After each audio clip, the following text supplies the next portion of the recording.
So when we're looking at different things with interest rates, one of the things that we actually need to be able to do, and you should be able to do this in your life as such when you finally leave school or have some money of your own, is be able to compare different ways of buying things. So as you can see on this slide, there's actually a few different ways. So the first one is you can basically buy whatever you want to buy outright and pay cash for it. Sometimes you get a discount for paying cash, and so you might have to figure out how much, if it's a 10% discount for paying cash, how much are you actually saving by paying cash? Is it worth it? You can also, of course, use your credit cards and your store cards. So store cards are like, a Maya card or a Maya Visa card, things like that. So not so much now, but historically, I know that those cards have a lot higher interest, and it's to do with the risk to the company. So they sort of are carrying the risk, whereas if a bank's carrying a risk with, or Visa's carrying the risk with the credit card, they've sort of got less chance of losing their money because they can get it back from you other ways. So we've got cash purchases, we've got credit cards and store cards. We've got a hire purchase, which is basically if you want a computer and you can't afford to pay all of it, you might put a deposit on and then pay an amount every month or whatever for however long, and you'll pay off the interest and the principal. So you might pay $100 a month for 2 years or something like that. So the interest is kind of built in, and that's what we call hire purchase. And those are the ones that you see in the furniture stores that say, pay nothing for 12 months, and then that kicks in. So you've got to take that into account when you're looking at whether or not it's a good deal. A lot of the time it's not a great deal. You're paying a lot of interest on it in the long term, but it might be a cash flow thing, so that's really important. The next one is what we call flat rate and real rate of interest, and that's just what's really important is realising when people are talking about flat rates or if they're talking about a real rate of interest. So a flat rate is the total amount of interest charged over the whole period, or the rate of interest over the whole period, even though like the amount that you owe is reducing, you're still paying that amount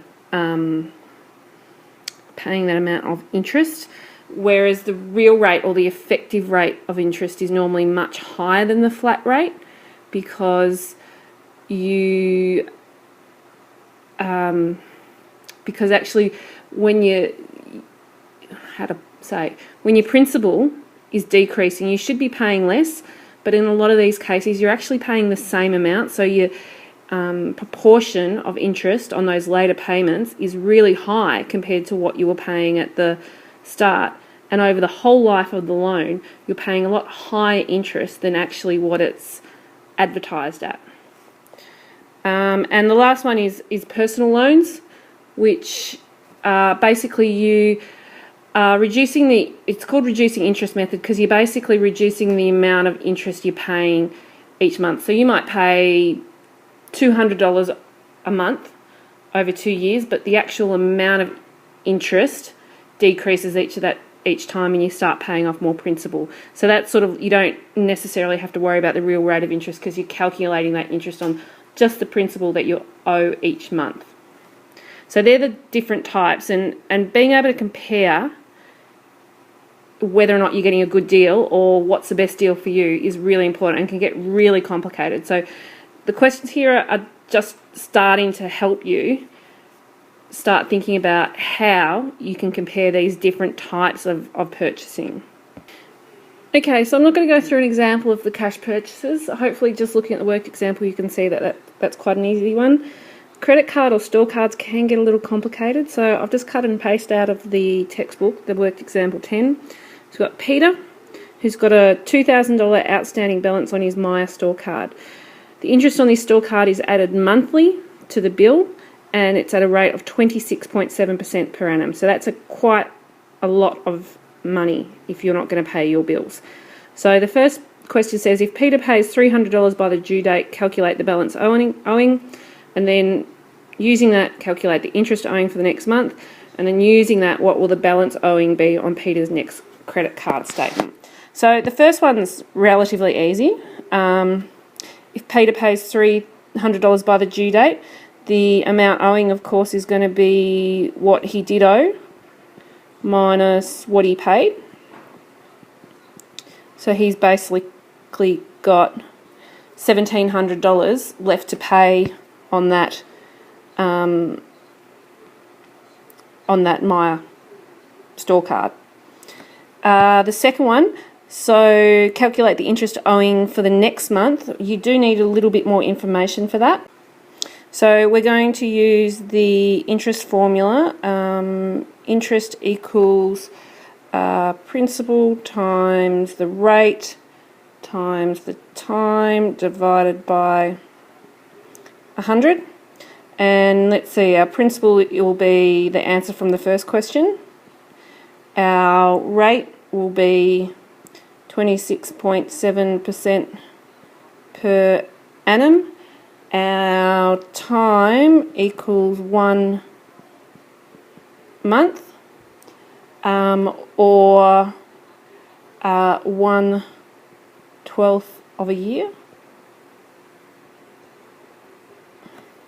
So if we put all that information in to the formula, it's going to look something like, so 1,700 times 26.7 times, and I'm going to use the fraction. It has to be a year, remember, because we're talking per annum in the interest rate, so we also have to talk per annum in the time, and then all over 100.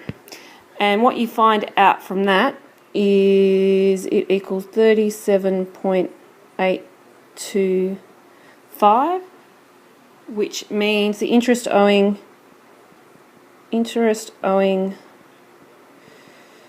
next month equals $37.83. So that's the second part. The last part of this question is you've basically got the balance owing on the store card is going to equal the amount that we had still to pay off plus the interest owed the interest we added to it, which was $37.83. If you add those two together, you get $1,700, 37 and 83. So the new balance on the credit card that he has to pay off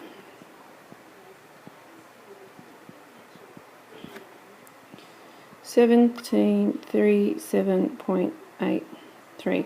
So you can see, even though he paid $300, he only really, like, 163 of it was really effective, because the rest of it went back onto interest. And that's where the problems with these credit cards and store cards are, is you sort of never get ahead. You're always putting money in, but then it's costing more money. So it's something really important to think about using credit cards or store cards and actually realising what that means with those high levels of interest.